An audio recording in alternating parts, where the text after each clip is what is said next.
Welcome to the Daily Insider here on VegasInsider.com for Wednesday, May 26th. Kevin Rogers and Tom Cunningham with you as we take a look at everything going on in the NBA playoffs. A couple exciting games last night, also Major League Baseball. We'll hit on some of the afternoon games as well as the night action. And the Stanley Cup playoffs continue. We'll see who advances tonight with 3 games in the NHL. But first, we want to remind you about the Daily Insider contest, which we have every single day that we have the show from Monday through Friday. And basically, you put your best bet for the day or the night in baseball, in hockey, in basketball, anything before the game. It can't be a live bet. And you put down your best bet along with your Vegas Insider user ID, and then you put it in the comment section below. You'll be in the drawing for a week's worth of handicapper selections on VegasInsider.com from one handicapper. It's a $100 value. If you are not a part of the community as far as having a user ID, it's very easy to get that. You hit the big yellow register button in the upper right-hand corner. It's big, it's yellow, you can't miss it. You go to free membership, register now. It's free. Create a user ID, create a password, need your email address and your name so we can get in touch with you, so we don't just yell out for your name just out of nowhere, and you'll be all set and you can be part of it. And again, leave your best bet in the comment section for tonight and you'll be in the drawing. If you win, if you lose, then you get nothing and you'll like it. So let's begin, Tom. Yes. Let's start with the NBA. Alrighty. And last night you had 3 games in the association. I'm so upset about this because I really like Brooklyn, and I didn't pull the trigger on them for whatever reason. They beat Boston 130-108. They totally torched the Celtics right out of the gate, up by 14 after 1, up 24 at the half. Look, it's just a total mismatch with these two teams, with what the Nets have. Without Jaylen Brown, Jason Tatum can only do so much, and he left the game. He got poked in the eye, and Brooklyn's going to win this one at 4 or 5, but and the over hit also, even though it got a little sketchy there in the 4th, but the over ended up hitting. But Brooklyn right now up 2-0 on Boston. Yeah, I actually took a futures bet on Brooklyn right before the first game against Boston. I took them to win the NBA championship at plus 230. I think it's dwindled down to 210. It's still around 200, so still some value there. They just, to me, seem like the clear-cut team right now to beat. Now, I know the Lakers might have similar odds or close to it, and they got the win over Phoenix, which we'll go over in a second. But it just seems to me like Brooklyn is the best team in the NBA. I keep hearing they haven't played together in a while, but look, James Harden and Kevin Durant played 4 years together in Oklahoma City, 3 years, so I'm not too concerned about that. Last night, I'll tell you what, Joe Harris over 2.5 3-pointers was even as a prop bet last night. I took that. And he went 4 for 4 in the first 5 minutes from beyond the arc. He ended up finishing 7 of 10 beyond the arc. There were a lot of good prop bets last night. That was just one of many. So Brooklyn's up 2-0. The Lakers now back in the series with Phoenix. They were favored. I'm not going to say close the favor. They were favored the whole day. Yeah. And after Phoenix won game 1 as a 2.5-point favorite, it flipped where the Lakers were laying 2 in game 2 last night. And the Lakers pretty much in control the whole way. The only question was whether the game would go over the total of 210.5, and it did because there were 17 points scored in the final minute. So a very fortunate over, unlucky under, depending on how it ended for you. But the Lakers now back and 1-1 go back to Staples. Yeah, I thought some of these prop odds prior to yesterday's games were a joke. One of which was Andre Drummond over 8.5 rebounds at plus 105. That I did not take. I had a bit of concern with the playing time Andre Drummond might see. I thought the odds makers knew something I didn't, which is why they had Andre Drummond's rebound total so low. I think he had 9 or 10 in the first half. So again, take advantage of some of these player prop bets. If you see odds makers giving a particular player low lines, I mean Andre Drummond is a rebound machine, so 8.5. I would keep your eye on that market moving forward with the Lakers. And Devin Booker hit 8 free throws in the final minute of that game, which is amazing considering they were losing. But the Lakers now They're tied at 1 heading back to Staples. The Clippers are leaving Staples to go to Dallas, and they're down 2-0 to the Dallas Mavericks. And there's a lot of things you could say about this. I said it yesterday. I still am not ready to count the Clippers out. I'm just not. Down 2-0. I think they can come back and even win 2 in Dallas. But the Mavericks shot lights out. You see those numbers in the first half. I mean, Clippers put up 73, Mavs put up 71. And if you had the over, you were in cruise control even after the first quarter. That's how easy it seemed. I mean, you got a 68 and a 76 in the first 2 quarters, and on a 215.5, you're good considering the first game was on its way to going over and barely stayed under. So you got the over last night. Luka played well. Yeah. But, for the Clippers, they got some work to do now going to Dallas. Yeah, I wonder how long it's going to take for Tyronn Lue to say, you know what, enough of Patrick Beverley on Luka Doncic. He's just getting beat a lot in these games. And, you've got 2 elite defenders in Kawhi and Paul George. Those would be the only 2 on my roster that defend Luka Doncic throughout the rest of the series. Now, obviously, if there's a switch in the middle of a play, that's fine. But I would no longer have Patrick Beverley guard Luka Doncic the rest of the series. So Dallas now up 2-0. Clippers laying 1.5 coming up in Game 3. But let's look at tonight's games. Yeah. Good slate. Yeah, you have three games, and you have the 2 top seeds going. The 76ers laying 8 at home to Washington, and Philadelphia snuck by Washington in Game 1. High-scoring affair, exciting game. Give you some numbers here on the Wizards. That they are 26-1, not 26-1, 26 and a push and 1 in their last 27 games against the spread. So they have obviously fared well there, but in their last 6 games as a road underdog, they're 0-6 straight up, 5-1 against the spread. The only ATS loss came to Boston in the play-in tournament. They've covered a lot of these games. They hung. They lost 2 close games in Atlanta. They lost a close game to Philadelphia. They lost a close game at Milwaukee. So why I like the Sixers here, I just think that after all this time, that it's got to run out on them sooner or later, them hanging in all these games and not being able to win.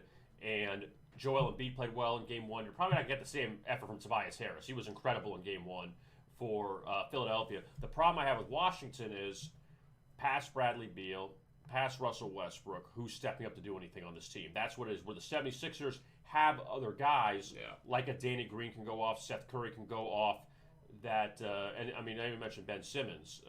If he could score 12 points, it would be great. But I just think that Philadelphia, after this was a close game in Game 1, I think they blow it open tonight. Well, Philly has won 10 straight games inside Wells Fargo when facing the Wizards.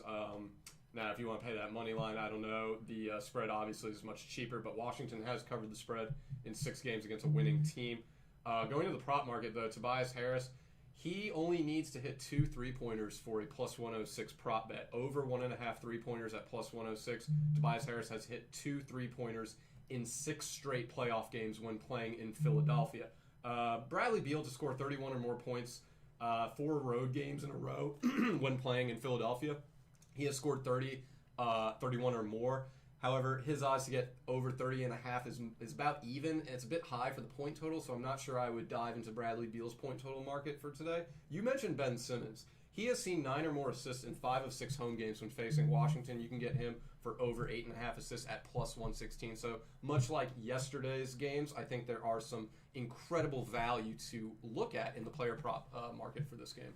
And the total I saw got hit a little bit to the under, and it's at 230.5, 230, 229.5. And I mean, I think you're playing with fire a little bit, trying to go under. The Game 1 total closed at 227.5. So you're kind of playing with fire a little bit by trying to stay under, just because it's not because of Washington, or it's not because of Philadelphia, it's because of Washington, that they just go up and down the court so fast. And well, 2 things to that. The point total has gone over in 2 of 3 between these 2 teams, and Philly has actually gone over in 4 straight at home. So I think there is a lot, and the value is also with the over at minus 109. So I'm right there with you. Right. The under's a bit risky. Yeah, okay. So second game tonight, Hawks and Knicks at the Garden, and if you would watch the game on Sunday between the Hawks and the Knicks, obviously it was great to see the atmosphere there at MSG. So I might need to check on Spike Lee. Oh my God, he was ready. He was ready to run on the court and celebrate, and then Trae Young hit that shot, and the Knicks ended up losing. And look, I just don't think New York was a really good story this year. I'm not saying Atlanta's going to the finals. They may lose in the next round. I just think Atlanta's better than New York. They have more experience. I think that, look, when you look at the best player on the court is Trae Young. Right. Not Julius Randle. Julius Randle's had a great season. He's not the best player on the court. It's Trae Young. And then when you see who else they have with the shooters they have, with Bogdanovich, with Gallinari, with Herter. Lou Williams, who everyone forgets about, who scored 13 in Game 1. Yep. You have Capella, who a few years ago led the NBA in field goal percentage. I mean, he's a monster inside. And John Collins. Yeah. When you look at the Knicks, Randle was terrible in Game 1. I'll give him a pass on that. You're hoping for 2011 Derrick Rose, and Derrick Rose has been a really good addition to the Knicks. I'm not. I don't expect Alex Burks to go off either. No. He had 27. He's not doing that again. The Knicks they have nice players, but I think the Hawks are more talented, and everyone is trying to bank on the Knicks coming back tonight. I'd almost come back with the Knicks in Game 3. Yeah. In Atlanta, they'll be a dog, but now they're laying points again against Atlanta. I think the Hawks are the play here. Yeah, I mean, if you like the Knicks, I think that's fine because they do play well at home, but I'm right there with you, Kevin. To me, all the players you rattled off before John Collins all have experience in this league. You look at the two benches for these teams. I mean, you just look at the entire rosters of these teams. Gallinari, Lou Williams, I don't have to go further than that. Just those two names provide such great experience off the bench. Lou Williams is a multiple-time Sixth Man of the Year, and if you recall in that game against Atlanta against New York, in the third quarter, Lou Williams I think Atlanta missed 6 or 7 in a row, and Lou Williams was then called upon to get those mid-range shots, and he connected on them. He's a very prolific scorer. I just trust the veteran savviness of the Atlanta team that is quite frankly not talked about because their best players are young stars. So you have Trae Young, John Collins, and even Kevin Herter for that matter, who are still developing in their own right, mixed with these great not great, but serviceable veterans. I think they're a dangerous team. The Knicks have won 11 of 13 home games, so if you like the Knicks, feel free, but I'm with Kevin on this one. I like Atlanta. Bogdanovich has scored 20 or more points in 4 or 5 games. Over 17.5 minus 113, I think, is a pretty good prop bet. Other than that, John Collins, 18 points or more in 5 of 6 when facing New York, over 15.5 at minus 113. Not a lot of great prop bets in this game. I would probably stay clear from that market in this one. Yeah, and the total's a tough one, pretty much around the same range as Game 1. You also had the 68 points in the fourth quarter of Game 1, right. And Atlanta won 107-105. The 3 games in the regular season went over, so good luck with the total on that one. The late game, very interesting. Memphis and Utah. The Jazz down 1-0, the number 1 seed in the West. And just a reminder, last season, the Trailblazers were the 8th seed. They beat the Lakers in Game 1, got blown out in Game 2. Yeah. So, and again, bubble, all those factors. But Memphis, 11-2 against the spread. Their last 13 as an underdog. And they have been excellent in that role, obviously. They win at Golden State. They win at Utah. But Donovan Mitchell's back tonight. And all the controversy before Game 1, why he didn't play, seemed like he was ready to play, and the Jazz said no. So he's going to come out. He should be ready for this one tonight. And Memphis, you can't say a lot of bad things about them because they played very well. You have a young star in John Morant. Dylan Brooks has really become a name over this season. He's played very well for the Grizzlies. Valanciunas was a great addition to the middle. And they have some nice role players. I mean, for Utah, they've not lost consecutive home games this season. Yeah. Jazz got to get this thing back on track, or this thing is gonna come off loose really quickly. Yeah, and bad news for Utah. Memphis has seen the underdog cover the spread in 7 of 8 games. They are the underdog tonight, and the point spread is 9, so it's a bit high. But I could see Utah coming back, bouncing back with Donovan Mitchell, and actually winning by double digits. So I think this game is much more tricky than advertised to be in terms of betting.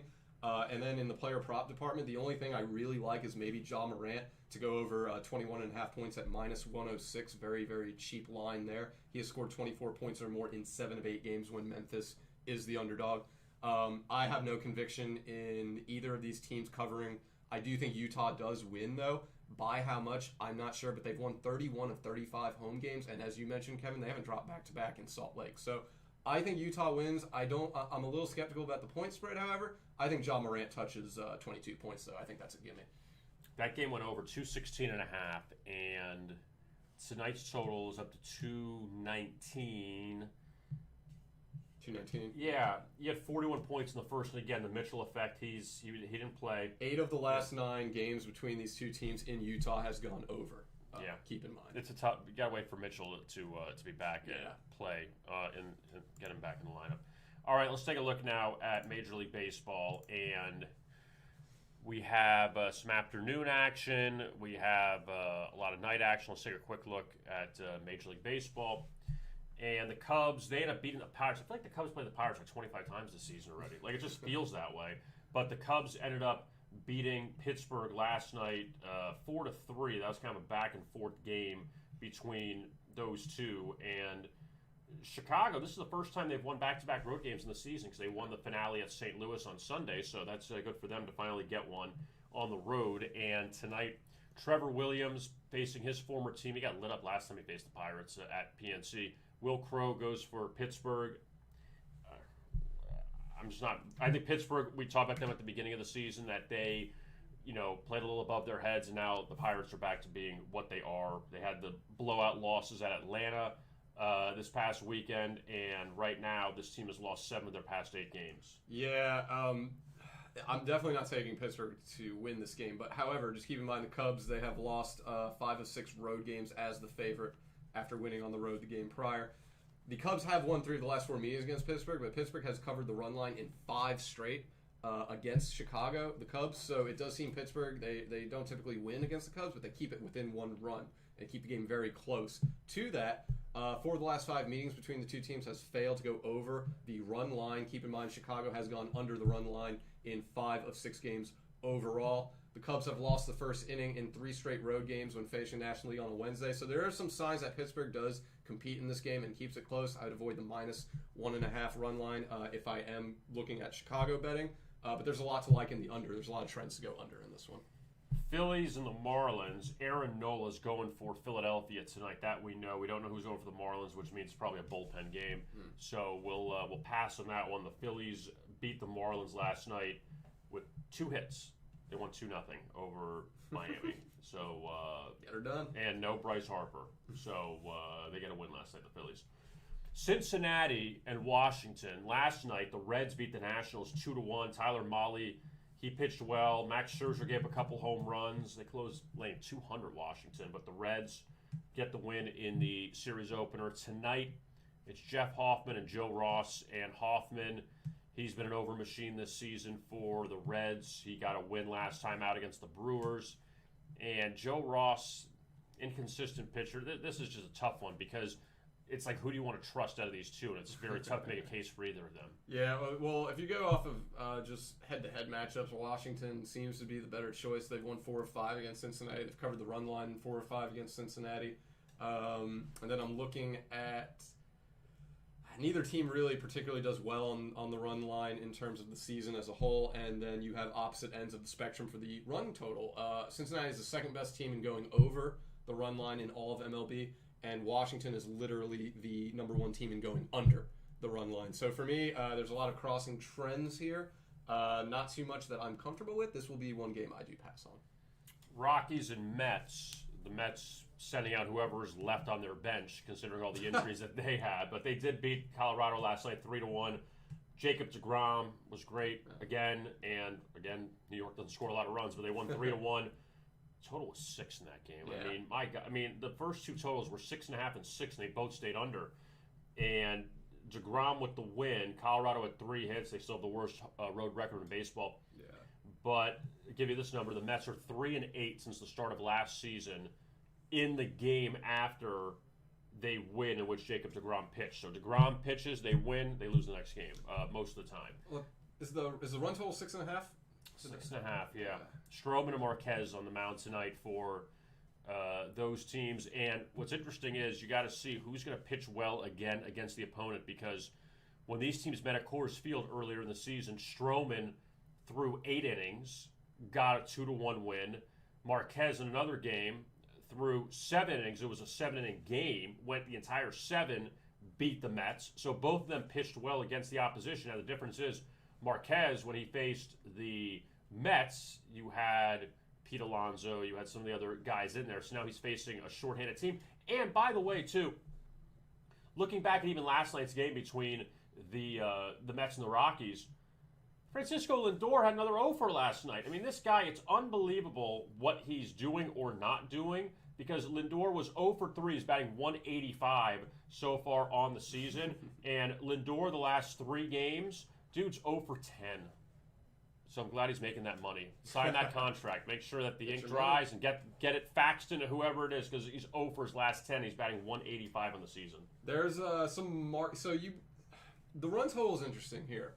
And I actually am going to buy the under, kind of what you're throwing out there with how good these two pitchers are and the fact that the Mets are just injury riddled. The under 6.5 is plus value. That's the only reason I'm considering it. The under has hit in 3 straight meetings between Colorado and the New York Mets. Also, the New York Mets have gone under the run line in 4 straight games overall. So there's a lot to like about the under besides the 6.5. That's really my only concern. But hey, it's a risk, and if you're feeling froggy, go ahead and take that leap. Other markets to consider, though, the New York Mets have won the first inning in 6 straight games when facing the NL West on a Wednesday, plus 310 for the Mets to win the first inning of this game. However, you can also get the first inning a run. It doesn't matter what team scores. It could be the Rockies, it could be the Mets. In the first inning, if a run is scored, plus 118. And New York has seen that market hit. So they've seen a run scored in the first inning in 6 straight games when facing the NL West on a Wednesday. So there's some good prop markets, I should say, around the innings in this one. But it all circulates around the run total. So you could probably even do something where you want to go under 6.5 and then maybe take over a run in the first inning, and that's somewhat of a hedge. But I do think that there is some value in that market for this game. San Diego and Milwaukee, they continue their series, and congratulations to the Padres for finally beating the Brewers for the first time this season in 5 tries. That's also the first road team to win a game in the last 12 games for the Padres as well. They usually see the home team win. Yeah, and the Padres, they jumped out to an early lead. Joe Musgrove didn't even get the win. He pitched, 4 1/3 or 4 2/3. He gave the hit, and he got lifted. Corbin Burns. Love him. It wasn't great last night. That's but what's fine. funny is San Diego got 5 hits and scored 7 runs, but the Brewers, their terrible, or I should say terrible, their mediocre offense showed up again. 2 hits for Milwaukee last night, and Burns ends up losing to the Padres. So now Chris Paddock goes as a favorite against Eric Lauer, and Lauer beat Trevor Bauer when a couple starts ago when the Brewers beat the Dodgers 2-1. Paddock's pitched better of late. I mean, I side with San Diego. I just don't really trust Lauer at this short of a price. But Paddock's pitched better. And if you get the good Chris Paddock from a few years ago, that's pretty cheap. Yeah, they're if you do like the Brewers, though, they are plus 115 money line to win straight up. They've won 8 of 9 home games as the underdog after losing the game prior. They're very similar to Philly. They don't see back-to-back results often in Milwaukee, considering they're coming off of a loss. You might want to take a chance on them, but other than that, there's not a whole lot I like in this game. So if you're feeling risky, take the Brewers. That would be my recommendation, but otherwise, I'd probably stay away from this game. Arizona continues to be terrible of late. They've lost 9 straight. Giants jumped on them early. Kevin Gausman only pitched 5 innings, but that was enough. He's one of the great stories this year in the National League, and unfortunately, with Jacob deGrom, I mean, again, if deGrom stays healthy, he's going to be the Cy Young favorite, and Burns kind of dropped off. I'd like to see where Kevin Gausman is in the Cy Young once that updates, because he should be in the mix. And the numbers he's put up, he's got an ERA below 2. He's been dominant this year for San Francisco. And the Giants beat the Diamondbacks last night 8-0. So Arizona's lost now 9 straight. They're not good offensively. They have 16 runs in the 9-game skid. Johnny Cueto goes for the Giants tonight. Merrill Kelly for Arizona. Giants are a short favorite, but you know what? I don't mind taking the Giants again just because why should I trust Arizona? Merrill Kelly, he's got some good, big underdog wins. I don't trust him as this short of a dog. San Francisco was swept by LA over the weekend. I'll give him a break on that. But they lost to Kershaw. They lost to... Trevor Bauer pitched in one of those games. Excuse me. No, Kershaw went last night. But I'll give him a break on that one. I just think the Giants beat the Diamondbacks. I think they may have faced Buehler. Yeah, Buehler went in one of the... Buehler and I think Urias went in one of the games, too. And Kevin Gausman, he's 13th right now on the Cy Young list at 40-1 right now. That's actually not... It's not bad at all. You look at the names that's ahead of him. It's basically Kershaw, Woodruff, Nola, Scherzer, Flattery, Bauer, Darvish, the typical guys. Yeah. Corbin Burns. So, you know what? If Kevin Gausman can continue to produce well and produce good numbers, you'll probably see those odds go from 40-1 to 25-1 to 15. I mean, I'm just saying that, like, I would jump on that now because the problem with DeGrom is one thing. It is not his talent. It's the record, right? No, it's not even the record. It's him getting hurt. Uh-huh. If Jacob DeGrom... we see with this lingering injury gets hurt, forget it. He's the most dominant pitcher in the National League. That cannot be disputed. Yeah, it's the injury. Yeah. And I'd rather try to take a shot with that. Right. You throw something on Gausman at 41 now before it maybe gets lower. Right. That's why, I mean, like, DeGrom's showing the Cy Young every year as long as he's healthy, but it's just the injury that concerns me. I get it. Now, going to the Giants and the Arizona game, the Giants, they've won the first inning in 3 straight games when playing in Arizona. And I just think the Giants are the better team. You can get that at plus 250. Otherwise, I don't think I would touch this game. But the Giants should win. Arizona, as you had mentioned, Kevin, has lost 9 straight games in a row. The American League, the first game of the day, we can't wait for this one, Baltimore and Minnesota. Man, Baltimore, the wheels have fallen off of that wagon pretty fast. Who saw that coming? Right. But Minnesota's played better. We got to give the Twins a little bit of credit. Not a lot, but a little bit, because they've won the first 2 with the Orioles, which, again, Minnesota needs all the wins they could get. Yeah. And they beat Baltimore last night 7-4. Another over for Red Rover, another over for Minnesota. Yeah. That is now, let's see, 4, 6, 7, 8, 9, 10, 11 and 1 to the over the last 12 for Minnesota.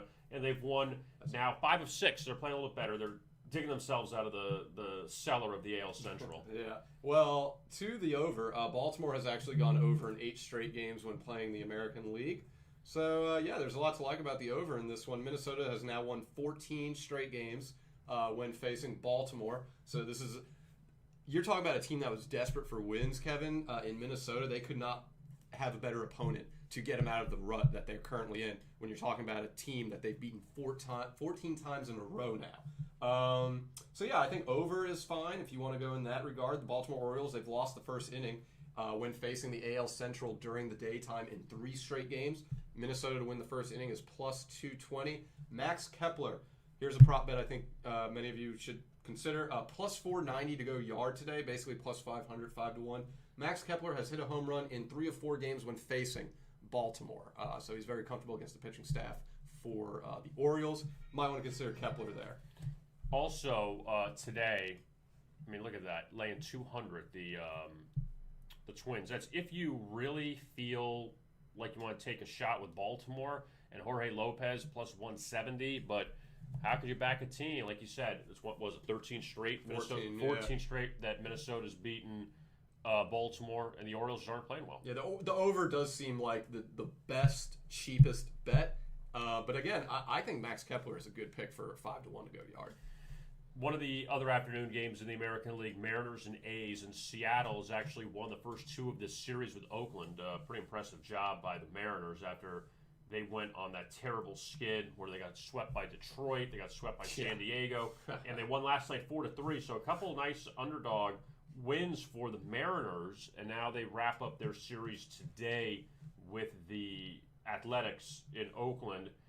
And look, I'm not trying to make a case for I can't make a case for Seattle. It's just hard because they're, but at the same time, how do you make a case for Oakland? They've lost 3 straight, and the Mariners today, they throw out Robert Duggar, So last time he started actually was against the Indians a few starts ago against Shane Bieber, and he threw 3 innings, struck out 4.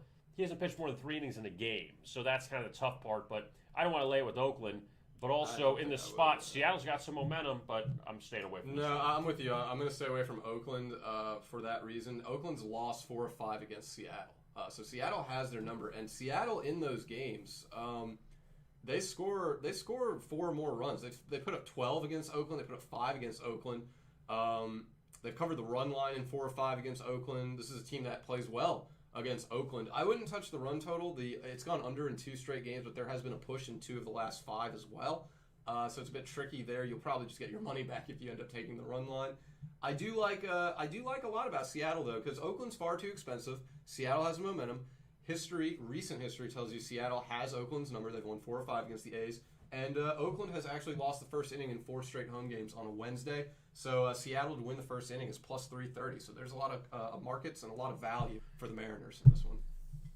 Texas and the Angels, that's the... Dane Dunning, baby. It's Dunning and Canning on the mound from Anaheim. 4.5 strikeouts or more. That's what he's good for. Yeah, and you know what? He pitched all right in his last start against the Yankees, 6 strikeouts. And he didn't give up a run, but then the Yankees got 2 late to beat the Rangers. And for Dane Dunning, man, you look at the numbers, they're 1-8 Texas in his last 9 starts. Like that's brutal. that is absolutely brutal. And on the road, they are 0-4 in those games. Oof. It's tough to make a case for Dane Dunning here. And the Angels right now, they've won 2 in a row. I mean, we're not going to, throw a parade for them. But Griffin Canning, though,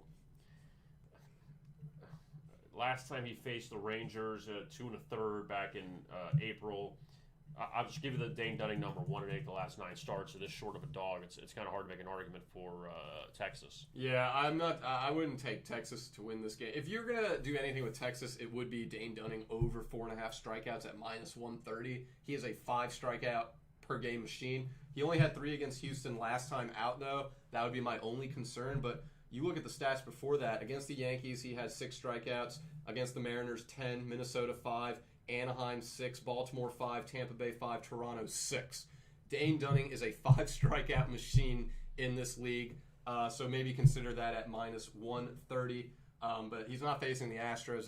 This is the Angels, so I do feel conviction in him getting 5 strikeouts in this game. However, the Angels, they've won 3 of 4 against Texas, and so straight up, I think Anaheim is okay for this one. Keep in mind, though, that Anaheim, they have lost 10 straight home games on a Wednesday. And so Texas at plus 104 might provide a little bit of value there. But again, I think Dane Dunning over 4.5 strikeouts is the best bet of this game. Tonight's action, Blue Jays and Yankees. Toronto ended their losing streak by beating New York last night. So we'll see what the Yankees do coming back this evening against Toronto. And Toronto had a 6-game skid, and they played really well last night, winning 6-2. And that actually snapped New York's 6-game winning streak. Domingo Germán, he was a guy that, look, in 2019, he was 18-4.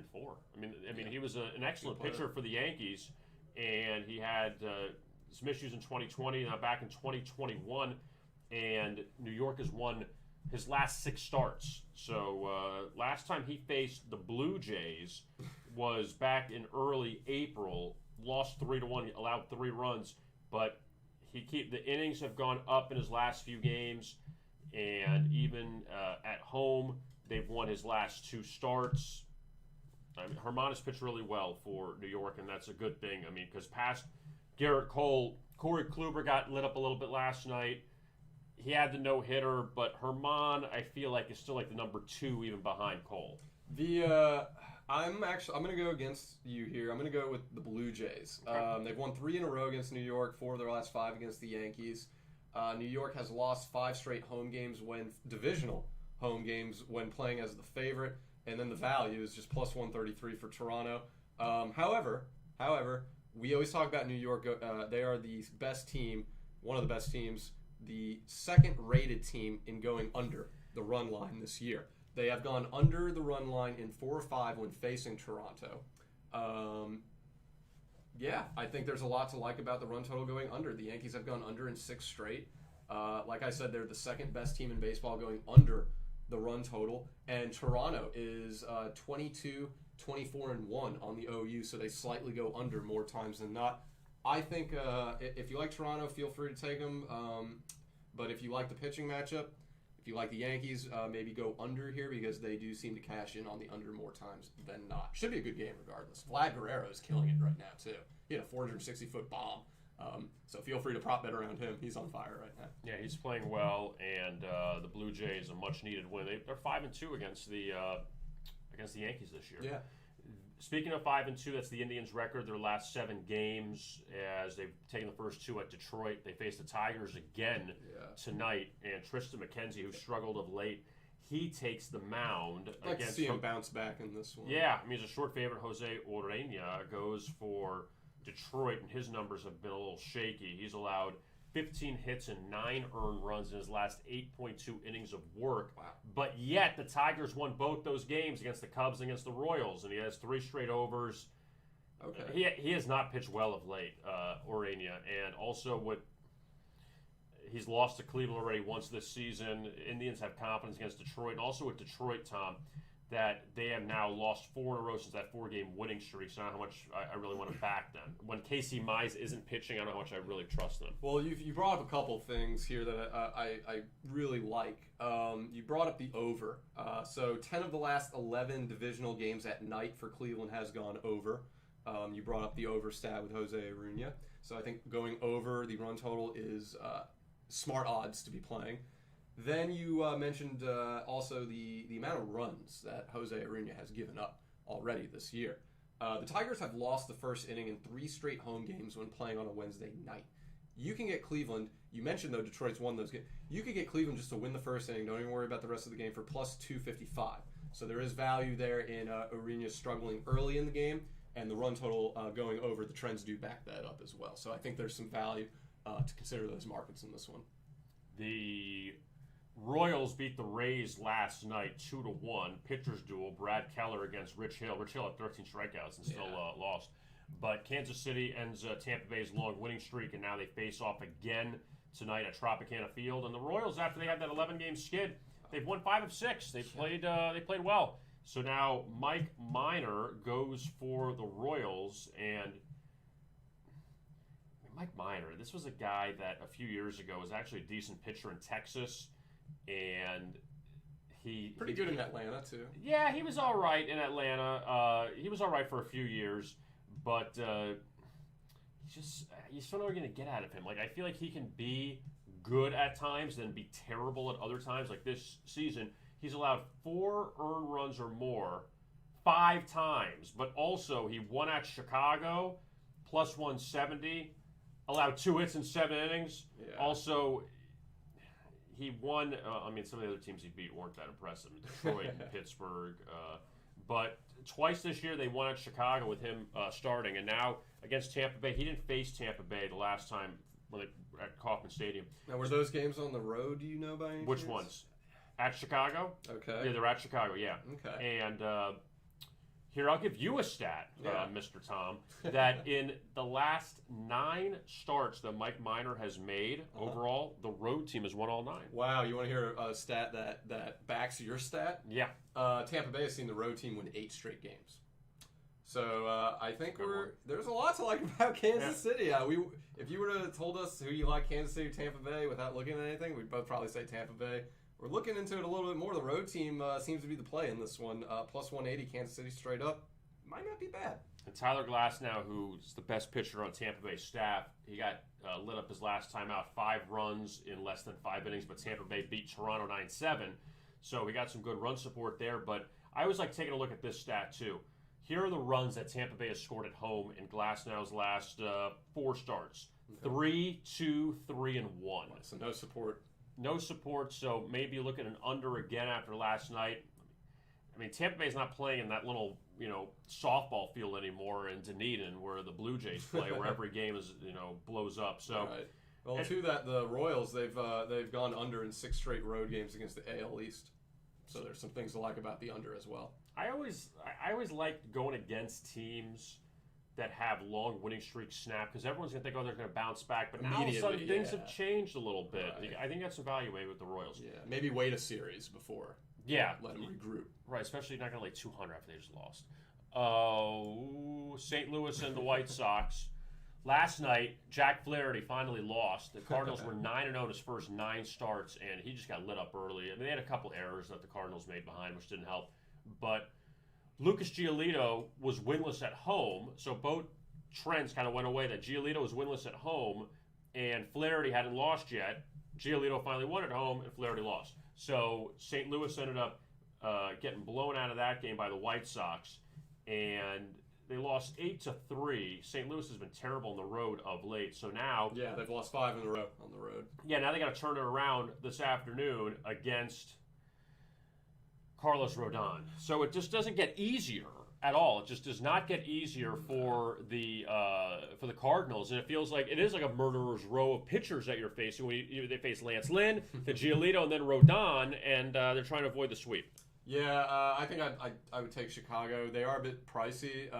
This is the first, might be the only time you ever hear me recommend a parlay. If you like Chicago, parlay them. I wouldn't take them straight up just because they're too expensive. But for the Cardinals, losing 5 straight road games, going up against, I think, the best team in the AL Central, and I think a World Series contender in the White Sox, I have no conviction in St. Louis in this game. Now, if you have any conviction in St. Louis in this game, don't touch it. Just don't touch it. If you want to take St. Louis, that's on you. But I expect Chicago to win this game, but I'm not paying $200.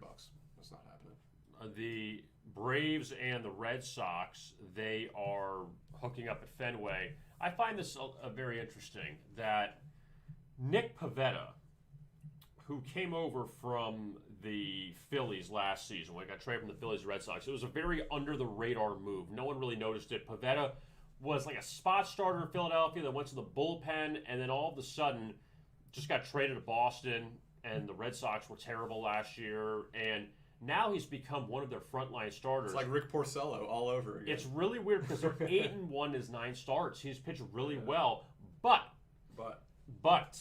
his days with the Phillies, and yes, there are some, it's not the exact same team. I'm going back like 2 years. This isn't like go back 10 years. Pivetta does not have good numbers against the Braves when he was with the Phillies. He does not. And the last start, or I shouldn't say last start, last appearance he made with the Phillies was against the Braves last season. Philadelphia was up like 11-0. They had some crazy lead. Aaron Nola was tremendous. And Pivetta gave up 6 earned runs in the 9th. And Philadelphia held on to win that game. It was a crazy game. He recorded 1 out in the 9th, gave up 6 runs. Last time he pitched for the Phillies, and they came against the Braves. Now they face the Braves today. Drew Smyly goes for Atlanta, and Smyly may not have great numbers, but I want to just let you know he has a good lineup behind him, though. Well, he's got a good lineup. Marcelo Zuna got hurt last night on a slide. Dislocated his finger, I think. Yeah, so that's not good.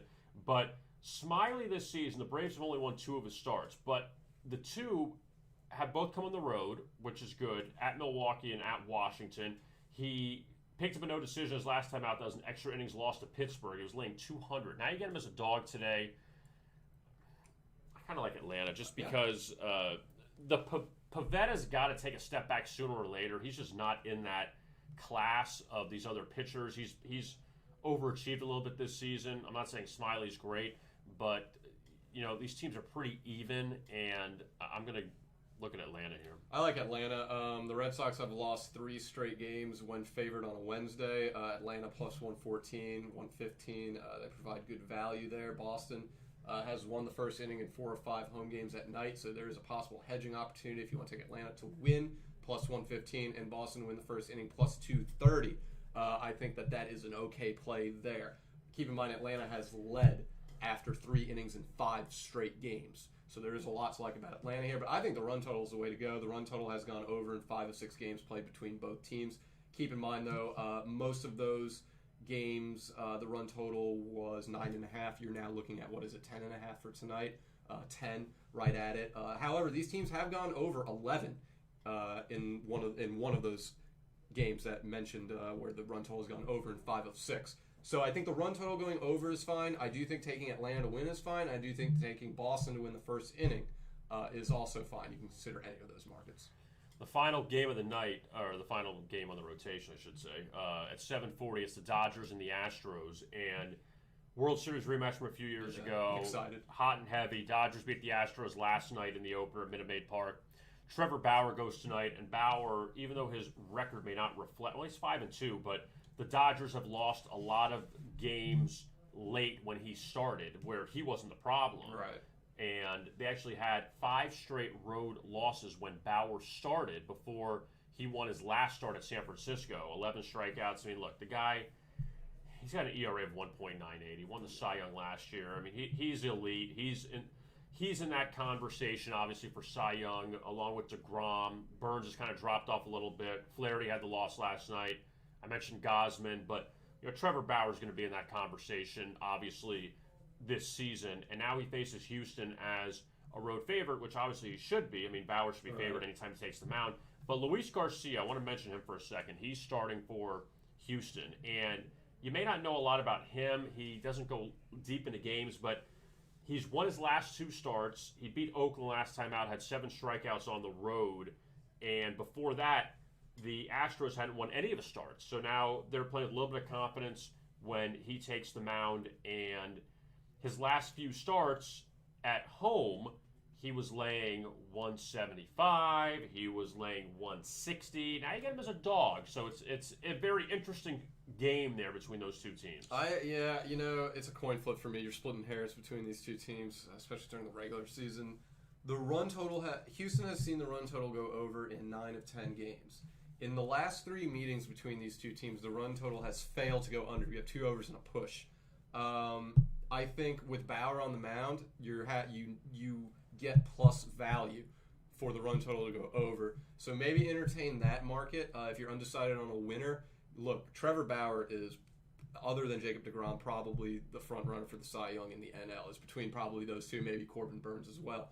But so I understand if you're a little skeptical about the run total going over, but again, it's a risk because it's plus value. Houston has seen the run total go over in 9 of 10, and the run total has failed to go under in the last 3 played between the Los Angeles Dodgers and the Houston Astros. So I know on paper you look at Bauer, you say, great pitcher, 1 point whatever ERA, probably going to go under. The value and the trends say it could go over. So if you want to take a risk on that, feel free. But otherwise, I think you're flipping a coin between the winner of this one. All right, so let's look at the NHL now, Tom. Yes. And very busy night in baseball. A lot but only of Game 6s tonight for hockey. Let's look back quickly at last night. And win or go home. Well, Carolina now, they are 1 win away from advancing, but they had to go to overtime with Nashville. Like 3rd straight game went to overtime with Nashville. They lost the last 2 in double overtime. Then won last night in OT. They scored a 3rd period goal to tie it. And look at that, Carolina laying 220 in that game, and they escaped by Nashville 3-2. So Carolina now goes to Nashville up 3-2. Toronto, after they lost that first game to Montreal, John Tavares got hurt. Now they've won 3 straight. Now they're on the now they're on the goal line to. They're winning big too. Yeah, and there's an obvious mismatch against Montreal. Right. They need one more win, and they'll face Winnipeg in the next round. I mean, if you don't follow hockey, think of the Montreal Canadiens as the Washington football team this past year in the NFL. That's a good analogy, kind of just sneaking in at the very end. Right.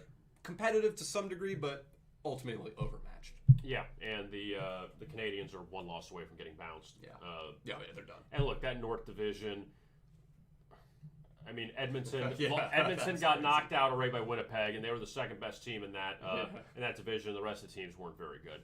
So let's look at tonight. You have 3 games, and Pittsburgh and the Islanders. That's the first game. Do or die for the Pens. Yeah, the Islanders up 3-2. They've won twice already or in overtime, and Game 5 they won in overtime at Pittsburgh. So now basically a pick-em between these 2 teams. Yeah.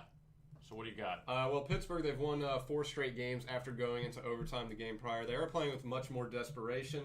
They are underdogs, but given at minus value in a coin flip game, I'm not going to take that. I do think that there is something to consider with the Josh Bailey goal in the prop scoring department. Josh Bailey has scored a goal in 3 of 4 games, so there is a little bit of momentum surrounding him right now, and you can get him to score a goal at 3-1.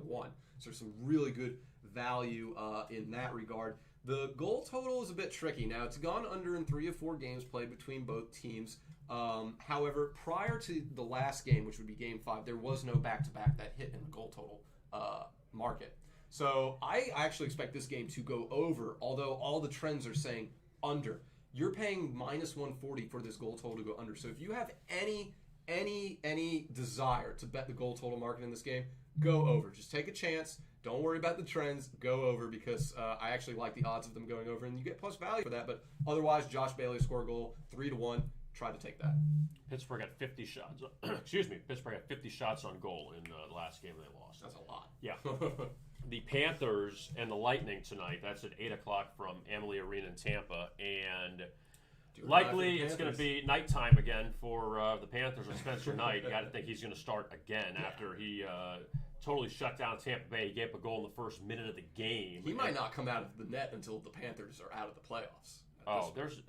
Honestly, look, it's a win-win situation for the Panthers because they lose tonight. All right, well, now you got some things to talk about in the offseason, but if they win, who's starting Game 7 at Spencer home? Knight. Yeah, there's no disputing it. The only way, seriously, he doesn't survive the night is if he gets hurt. Yeah. If he gets hurt, because you're not getting. If you get 5 goals, you're letting him play. Like, what difference does it make? Now you're out. Who cares? Exactly. So the Panthers really play with house money here against the defending champion Lightning, and Tampa Bay here laying 150 at home.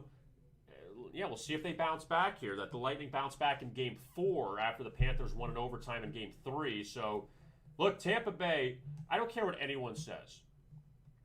I don't think the Lightning are like, oh, it's okay if we lose. We have Game 7. Well, you got to go back down to South Florida for Game 7. I think they want to get it done with tonight and not have to travel for Game 7. You don't have 2 games. You have 2 games in your pocket, but you don't want to come back to Sunrise. You don't want to do it. So I'm curious to see how the Lightning play tonight. But again, Spencer Knight, no matter what happens tonight, if he gets lit up, he's 20 years old, if he plays well, you're like, oh my God, why is this guy been sitting the whole time? But understandably, Sergei Bobrovsky's making $10 million a year, and Chris Drieger's played very well, and Drieger could be on his way out to Seattle with the expansion draft.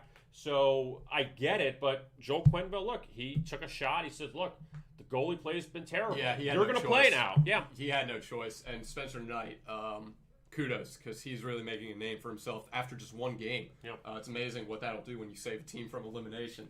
So honestly, Knight is making me rethink this because, quite frankly, the over in this series has been bread and butter. Whenever these 2 teams play, they score a ton of goals, which is why the line is always at 6 and not 5.5 for the goal total. You are finally getting the over 6 at cheap value, minus 106. The goal total has gone over in 8 of 9 games when these 2 teams play in Tampa. So I do think that there is a lot to like about the goal total going over in this one. But if you're a little skeptical of the goal total because you have a new goalie, Spencer Knight, who did play well in his first game against Tampa Bay, and you also have an elimination game, so possibly you'll see a lot of slow play, a lot of fights, a lot of stoppage in time due to fighting, and the refs having to break stuff up. So it's going to be hard to garner momentum for these teams.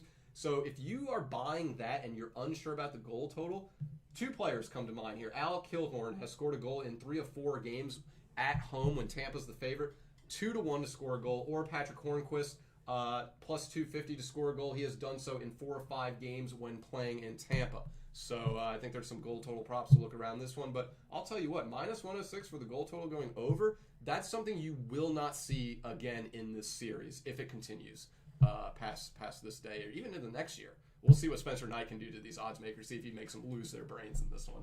Vegas and Minnesota is the last game of the night in the NHL, and it's Game 6 of that series. Vegas up 3-2. Minnesota got outshot 40-13 in Game 4, and they won 4-2. I mean, 40-13, which is an insane number, but even the bigger number than that, Tom, was Vegas outshot Minnesota, if you didn't hear this one, in the second period, 22-1. No, yeah, that's crazy. 22-1. And it's been a lot like that this postseason in hockey, where you have one team dominate a period. Yeah, and they just and you know you put a bunch of shots on net and you can't score. And Minnesota, the last 2 games, I mean, look at these shot totals. The last 2 games, 18, 13, and yet Minnesota still hanging around. They're coming back home. Vegas the better team, and Colorado's waiting in the wings for the winner of this series. But we'll see what Vegas does here because they won each of the first 2 games at XL Energy Center. They won 5-2 and 4-0, so they put up a lot of goals in those games. So we'll see if they could do it again and advance to play Colorado in the next round. Yeah, and the goal total typically goes over in St. Paul. I know a lot of people love the under in this series for understandable reasons. Cam Talbot, Marc-Andre Fleury are playing out of their minds. But 8 of the last 10 games in St. Paul have gone over the goal total. So maybe look into that regard. You're not getting plus value like you were in Game 3 or Game 4, I think it was, when we took the goal total going over. But again, it's still cheaper than going under, and there's some things to like about both teams going over in this one. I like Vegas to win the second period in a 3-way money line, which means the draw is in play, but you're getting plus value for that. Vegas has won the second period in 5 of their last 6 games. If you are to take Vegas without the 3-way line, you're looking at minus 140, a bit expensive for me. That's why I want to throw the 3-way in there. So you're getting better value, but again, the draw does come in play if you do take that. Player prop goals. This was in a preview that we put on our VegasInsider.com. Mark Stone and Kirill Kaprizov, you can get them to score goals. Mark Stone has scored a goal in 3 straight games, plus 155. It's a bit... Look, for goal scoring, you probably want something a little bit more considering Mark Stone's... I mean, he's a good goal scorer, but he's more of a point scorer rather than a goal scorer, which means he gets a lot of assists. So if that's a little too low for you, Kirill Kaprizov, plus 185. He scored a goal in 6 of 10 games when facing Vegas. He finally got his first career playoff goal in the last game, in Game 5, so maybe that opens the floodgates for Kirill Kaprizov because he's been generally quiet this whole playoff series. So expect for him to get a goal if Minnesota plays well in this game. And a couple of games coming up tomorrow, as you see, Montreal, Toronto, Carolina, Nashville. We'll talk about them tomorrow because you have a bunch of teams now waiting in the wings for the second round to get out of their division in a sense. You already know who the opponents are. It used to be in years past where due to reseeding and all that you didn't know who was playing who. Or you know, this team, if this team wins, you play this team. Now you already know who you're playing. So Boston's waiting, Colorado, Winnipeg, and those are the 3 teams now that are waiting for their opponents. Could be opponents. more after tonight. We'll see. Unless you get a couple Game 7s and you have, 2 home teams looking to close out, Islanders and Lightning, and the Golden Knights trying to close out on the road. Yep, and also real quick, if you look on the bottom right there, you see Europa League Final. The Europa League Final is today, 3 p.m. Eastern Standard Time on Paramount Plus. You get all these stupid streaming networks. It's crazy. Villarreal has gone unbeaten in 14 straight Europa League matches. So just keep that in mind. However, we all do like Man U to win this game. They're clearly the better team, and they're pretty short of a price to win this. They've gone down since minus 150. They're down to minus 115, 110, something in that range. Should be a good bet. If you want to take them to win by minus 1.5 goals, also think that's a good bet. Just keep in mind Villarreal. They've won 12 of 14 Europa League games, and they're unbeaten in all 14 because they've seen 2 draws. So just keep that in mind. And you can check out the video there with our friend Toby Maxstone Smith. Right. Got the Saturday preview up there, too, so definitely check that out for Champions League on Saturday as well. So you can find that on our soccer arena as well at Vegas Insider. And don't forget about our Daily Insider contest as well. You can win a week's worth of handicapper picks of one handicapper of your choosing on VegasInsider.com. And you need to have a chance to win. You can put your Vegas Insider ID along with your best bet for the day in the comments section below. And if you win, then you'll be in the drawing to win the handicapper picks for a week of your choosing. And again, it's got to be before the game. It cannot be a live bet. It could be baseball, it could be hockey, it could be basketball, it could be soccer, it could be tennis, whatever. You know, any sport. You get them all in there. It's just got to be before the match or game, or I guess event. We'll say. Sports. Look, if there's a game out there, all that means is there's money to be made. So don't be fearful of of broadening your horizons. It's just more money to be made. And if you don't have a user ID at VegasInsider.com, go to the big yellow register button in the upper right-hand corner. Free membership. Register now. Again, it's free. Create your ID and password along with your email address and your name and phone number, and at least our marketing team can find you, can track you down. So what do we got for do we have any good comments? Ori doesn't. I'm assuming Ori is a Knicks fan. He says Trae Young not the best player on the court. Curious to see Tibbs force him and his 110-pound frame to play defense tonight. That's funny. I actually like that. That's fine. That's no problem. I mean, the Knicks could win game number 2 tonight. I still think Trae Young is the best player on the court. I do too. And that's not taking away from Julius Randle, because You say Julius Randle's not the best player doesn't mean that he's terrible. It just means that out of the two, I'm taking Trae Young. And It's a 3-point game anyway. Trae Young didn't go 6 of 23 in game 1 either. So just throw that out there. Anyway, all right, we're done. And we will be with you again coming up tomorrow. So we'll look forward to reviewing the NBA games from tonight as well as the baseball. Yeah. For Tom Cunningham, I am Kevin Rogers. And Tom, what do we say before we leave? Have a good Memorial Day weekend also. But no, we want to say go out there, make some money, make some smart bets. And until next time,